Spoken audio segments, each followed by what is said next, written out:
Napakasakit ng ulo ni Don Roel. Parang pinipiga. Halos dumugo ang kanyang mga mata sa paghahanap. Saan na napunta? Saan na ba ang pitaka ko? Tila may humihigop ng hangin sa bawat paghinga niya. Nanlalamig ang kanyang mga kamay. Baka naman po nahulog sa sakyan, Don Roel?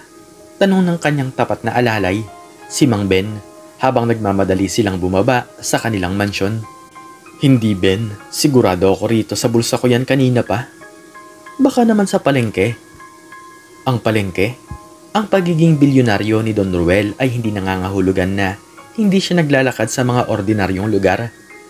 May kakaibang saya siyang nakukuha sa pakikisalamuha sa mga masa, sa pagtingin sa mga nagpupunyaging muka, sa amoy ng sariwang isda at mga gulay. Ngunit ngayon, tanging pait ang kanyang nalalasahan. Ang pitaka na yon ay hindi lamang naglalaman ng pera. Naglalaman din iyon ng mga lumang litrato, isang maliit na medalya at isang maliit na piraso ng papel na may nakasulat na pangalan ng kanyang anak na si Elena. Sa kabilang banda, sa gilid ng kalsada, sa ilalim ng isang naghihingalong puno ng akasya, nakaupo si Buboy. Ang kanyang mga damit ay punit-punit. Ang kanyang mga paa ay nagdurugo. At ang kanyang tiyan ay kumakalam. Napapalibutan siya ng mga basura at mga kalat na plastik. Ang init ng araw ay nakakapasok sa butas ng kanyang kupas na damit. Gutom na ako. Bulong niya sa sarili. Nagkalat ang mga tao sa paligid, nagmamadali. Walang sino mang napapansin ang maliit na nilalang na ito. May mga naglalakad na parang mga multo. May mga nagtatakbuhan na parang hinahabol ng kung ano.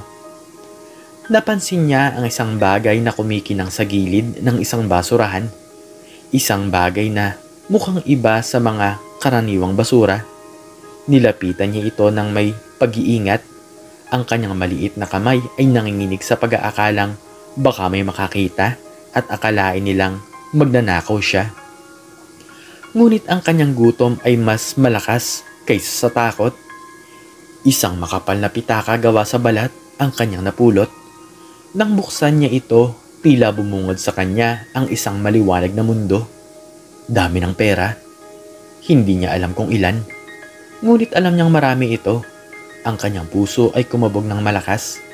Hindi sa kasakiman kundi sa pag-asa. Baka ito na ang sagot sa kanyang paghihirap. Samantala, si Don Roel at Mang Ben ay naglalakad pabalik sa kanilang sasakyan. Halatang nadismaya. Wala talaga, Ben. Sigurado akong nandito lang yan. Bumuntong hininga si Don Roel. Ang kanyang boses ay puno ng pagkabigo. Baka po talagang nahulog po sa daan, Don Roel. Maraming tao sa palengke kanina. Pero ang mga litrato, Ben, ang litrato ng aking anak. Habang naglalakad, napansin ni Don Roel ang isang maliit na figura na nakaupo sa gilid ng kalsada. Malapit sa isang puno, mukha itong gutom at pagod. Isang batang lalaki, mukhang nasa mga 6 o 7 taong gulang. Tingnan mo, Ben, kawawa naman ang bata. Lumapit si Don Roel, ang kanyang puso ay bahagyang lumambot sa nakikita. Hoy, bata, tawag niya. Ang kanyang boses ay malumanay. Anong ginagawa mo rito? Nagulat si Buboy. Tumingala siya. Ang kanyang mga mata ay puno ng pagtataka at kaunting takot. Sa kanyang kamay, mahigpit niyang hawak ang pitakang napulot niya. Wala po, sagot ni Buboy. Ang kanyang boses ay halos pabulong. May problema ka ba? Tanong ni Don Roel. Napansin ang paghawak ng bata sa isang bagay. Anong hawak mo riyan? Nanginginig ang mga kamay ni Buboy. Nagdadalawang isip siya kung isasauli ba niya ang pitaka. Gutom na siya. Ngunit ang tingin ni Don Roel ay tila may kakaibang kabutihan. Ito po, napulot ko po, sabi ni Buboy. Inabot ang pitaka kay Don Roel. Napatingin si Don Roel sa pitaka. Ito nga ang kanyang pitaka. Ngunit bago pa man niya ito kunin, napansin niya ang isang maliit na bagay na nakasabit sa kwintas na hawak ng bata. Ang baga na nakasabit sa isang manipis na gintong kadena. Nanlaki ang mga mata ni Don Ruel. Bumilis ang tibok ng kanyang puso. Ang kwintas na yon. At saan mo naman nakuha yan? Halos pabulong niyang tanong. Ang kanyang boses ay nanginginig. Napulot ko po sa tabi ng basurahan. Sagot ni Buboy, tila naguguluhan sa reaksyon ng matanda. Hindi, ang kwintas na yan. Lumapit pa si Don Ruel. Ang kanyang mga mata ay nakatitig sa kwintas. Sino naman ang nagbigay sa iyo niyan? Wala po akong maalala. Nauutal na sabi ni Buboy. Ang tanging naalala ko lang po ay aksidente. Aksidente? Ang salitang iyon ay parang bumalik sa kanya ang lahat. Ang madilim na gabi, ang pag-ikot ng sasakyan, ang sigaw ng kanyang anak na si Elena, ang pagkawala ng kanyang apo. Elena, bulong niya. Ang pangalan ng kanyang anak ay tila dumula sa kanyang labi. Elena, mahal ko. Natauhan siya. Tiningnan niya ng masinsina ng bata. Ang mga mata nito, ang hugis ng mukha nito, may pagkakapareho. Ano naman ang pangalan mo, iho? Tanong niya. Ang kanyang boses ay nagbabago. May halong pag-asa at takot. Buboy po. Buboy, ang pangalan na nais niyang ipangalan sa kanyang apo kung sakaling magkaroon siya ng apo. Buboy, inulit niya. Tiningnan niya ang kwintas sa leeg ng bata. Naalala niya ang kwintas na to. Ito ang kwintas na binigay niya kay Elena noong kaarawan nito, na may maliit na puso na sumisimbolo sa init at pagmamahal ng isang pamilya. Maaari bang hawakan ko yan? Tanong ni Don Ruel. Ang kanyang boses ay halos hindi marinig. Tumango si Buboy. Inabot ni Don Ruel ang kwintas. Nang hawakan niya ang maliit na puso na parang may kuryenteng dumaloy sa kanyang mga ugat. Ito nga ang kwintas. Sino ang nanay mo, Buboy? Tanong niya. Ang kanyang mga mata ay hindi maalis sa bata. Hindi ko po sigurado pero naaalala ko po noon ay may nakaburda sa aking panyo na pangalang Elena. Napaluhod si Don Ruel, hindi makapaniwala. Elena, ang kanyang anak. At ang bata, si Buboy, ay ang kanyang apo. Ang apo na nawala sa kanya maraming taon na ang nakalipas. Elena, ulit niya. Ang kanyang boses ay puno ng emosyon. Siya ang nanay mo? Opo, pero hindi ko na po alam kung nasaan po siya. Nagsimulang tumulo ang mga luha sa mga mata ni Buboy. Hindi ko na po alam kung nasaan po sila ni Papa. Halos maputol ang hininga ni Don Ruel.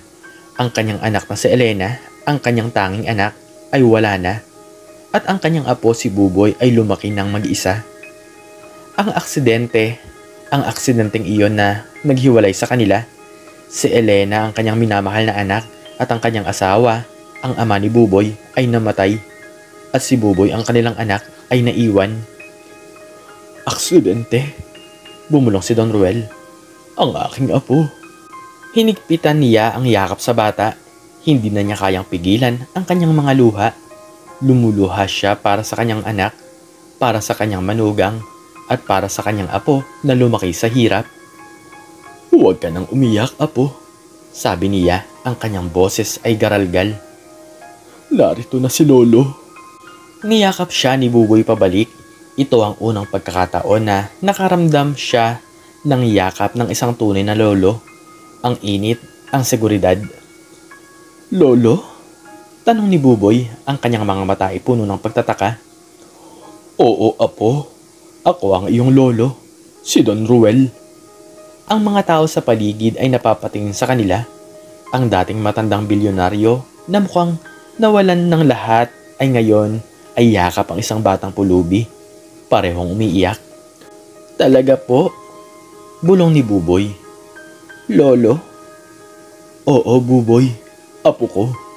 At doon sa gilid ng kalsada sa gitna ng ingay at gulo ng lungsod, isang nawawalang pamilya ang muling nagkita. Ang sakit ng pagkawala ay napalitan ng saya at pagkabuo. Ang dating kapaitan ni Don Ruel ay napalitan ng pag-asa. Ang dating kawalan ni Buboy ay napalitan ng pagmamahal.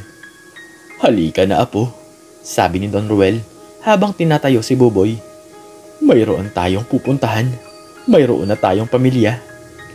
Habang naglalakad sila papalayo, iniwan nila ang mga tao na nagtataka sa kanilang nakita. Ang kanina ay matanda na naghahanap ng nawawalang pitaka ay nagtagpuan ang isang bagay na mas mahalaga, ang kanyang nawawalang apo. Ang batang pulubi na naghahanap ng pagkain ay natagpuan ang kanyang nawawalang pamilya. Sa paglalakad, napansin ni Don Ruel ang kaba sa dibdib ni Buboy. Anong iniisip mo, apo? Tanong niya. Lolo, may pera po sa pitaka. May hinang sabi ni Buboy. Pwede ko pong gamitin yan para makakain. Napangiti si Don Ruel. Ang kanyang apo ay lumaki sa ganitong paraan. Hindi mo na kailangan yan, apo, sabi niya habang kinukuha ang pitaka. Binuksan niya ito at kumuha ng ilang piraso ng pera. Meron na tayong maraming pera. Pwede tayong bumili ng kahit ano. Talaga po? Nanginginig ang mga mata ni Buboy. Oo, apo. Ang pinakamahalaga, meron ka na ngayong lolo. Niyakap muli ni Buboy si Don Ruel. Salamat po, lolo, sabi niya. Walang anuman, apo. Halika na. Ipapakita ko sa iyo ang bahay natin. Hindi na natin kailangan ang mga basurahan. Naglakad sila papalayo habang magkahawak ang mga kamay, ang dating bilyonaryong matanda at ang batang pulubi na ngayon ay isang pamilya na. Ang init ng araw ay tila mas naging mainit.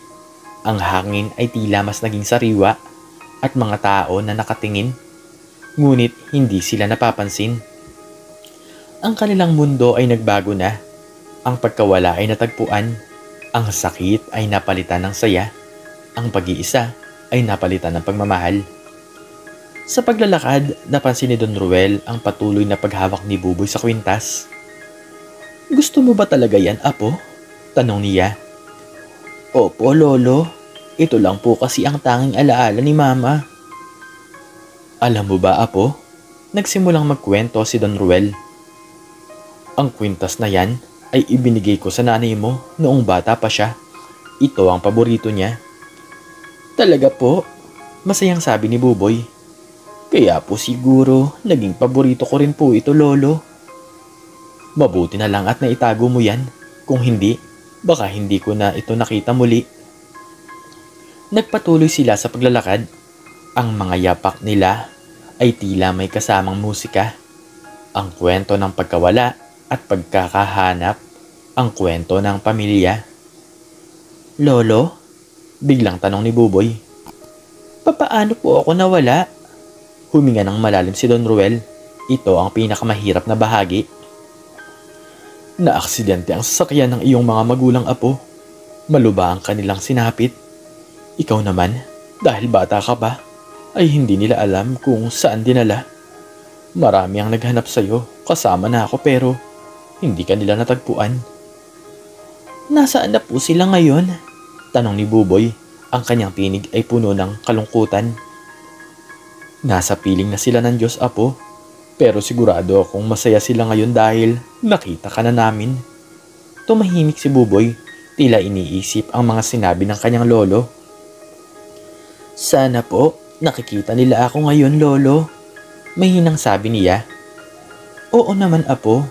Sigurado akong nakikita kanila at masaya sila para sa ating dalawa. Sa pagdaan nila sa isang maliit na parke, napansin ni Don Ruel ang pangangalay ng mga paa ni Buboy. Pagod ka na ba, apo? Hindi po, lolo.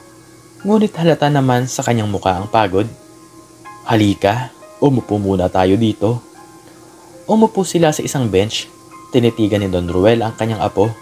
Ang dating matabang mukha na namumutawi sa kanyang alaala ay napalitan ng isang payat na bata na may malalaking mata. Alam mo, apo, sabi ni Don Ruel, noong nawala ka, parang nawala na rin ang kalahati ng buhay ko. Si Elena, ang anak ko, ay napakasaya noong ipinanganak ka. Ikaw ang pinakamalaking biyaya sa kanya. Talaga po? Oo, at ngayon, ikaw na ang pinakamalaking biyaya sa akin. Niyakap ni Buboy ang kanyang lolo. Gusto ko po kayo makasama palagi, Lolo. Ako rin naman, Apo. Hindi na kita iiwan muli. Napabuntong hininga si Don Ruel. Ang mga taon ng kalungkutan ay tila unti-unting nawawala. Ang mga sugat ng nakaraan ay unti-unting naghihilom. May gusto ka bang kainin, Apo? Gusto ko po ng ice cream, Lolo. Sige ba? Kahit anong gusto mo, Apo, bibigyan kita. Nang makarating sila sa kanilang mansyon, napansin ni Buboy ang laki nito.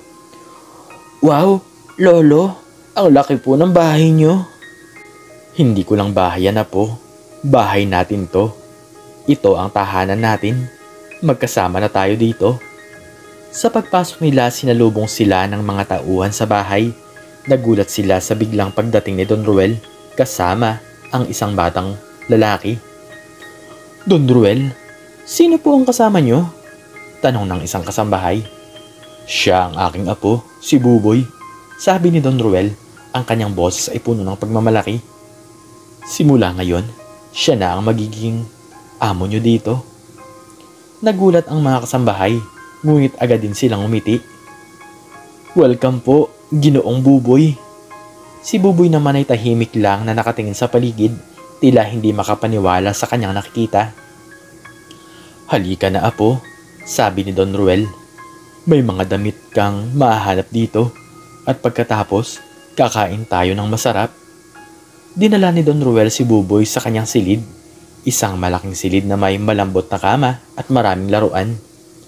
Para sa iyo yan lahat, Apo, sabi ni Don Ruel. Nakatingin si Buboy. Ito na ang pinakamasayang araw para sa kanyang buhay. Salamat po talaga, Lolo, ha? Habang nagbibisi si Buboy ng bagong damit, napansin ni Don Ruel ang mga peklat sa katawan ng bata. Ang mga peklat na nagpapatunay sa kanyang pinagdaanan.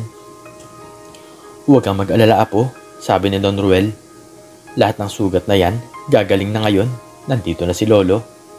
Matapos magbihis, bumaba sila para kumain. Ang hapagkainan ay puno ng iba't ibang putahe. Wow, Lolo, ang dami pong pagkain. Kumain ka lang, Apo, huwag kang mahiya. Habang kumakain, nagkwekwentuhan sila. Tinitigan ni Don Ruel ang kanyang apo, ang dating kawalan ay napalitan ng kagalakan. Lolo, bakit po nawala ang pitaka nyo? Tanong ni Buboy. Ah, yan ba? Napulot mo pala, Apo. Kung hindi, baka hindi tayo nakita. Buti na lang po, sabi ni Buboy. Pero, Lolo, bakit po kayo nagpunta sa palengke? Gusto ko lang makita ang mga tao, Apo. Minsan, masaya akong kasama sila. Gusto ko rin pong makita sila, Lolo. Sa susunod, isasama kita. Pagkatapos kumain, nagpunta sila sa sala. May malaking telebisyon doon. Gusto mo bang manood ng mga cartoons, Apo? Opo, Lolo. Habang nanonood si Buboy, napansin ni Don Ruel ang pagod ng bata. Matulog ka na, Apo, ha? Mahaba pa ang araw natin. Niyakap ni Don Ruel si Buboy bago ito matulog. Pahinga ka na, Apo. Bukas marami pa tayong gagawin. Sige po, Lolo. Salamat po ulit. Habang nakatingin si Don Ruel sa kanyang natutulog na apo, napuno ng pasasalamat ang kanyang puso. Ang pagkawala ng pitaka ay nagdala sa kanya ng pinakamalaking biyaya. Ang pagkakahanap kay Buboy ay ang simula ng bagong buhay para sa kanilang dalawa. Ang pagmamahal ng pamilya, ang tunay na yaman na hindi mabibili ng salapi, ay muling natagpuan. Ang dating malungkot na bilyonaryo ay natagpuan ang kanyang kaligayahan sa yakap ng kanyang apo. Ang dating nag-iisang batang pulubi ay natagpuan ang kanyang tahanan sa piling ng kanyang lolo. Ikaw, anong natutunan mo sa istoryang ito? Makiki-comment naman sa baba kung ano ang iyong natutunan. At hanggang dito na lamang po nagtatapos ang aking istorya at sana po ay nagustuhan niyo ito. Please like, share, and subscribe. And click the notification bell para palagi po kayong updated sa mga bago ko pong istorya. Muli ay maraming salamat po at God bless us all.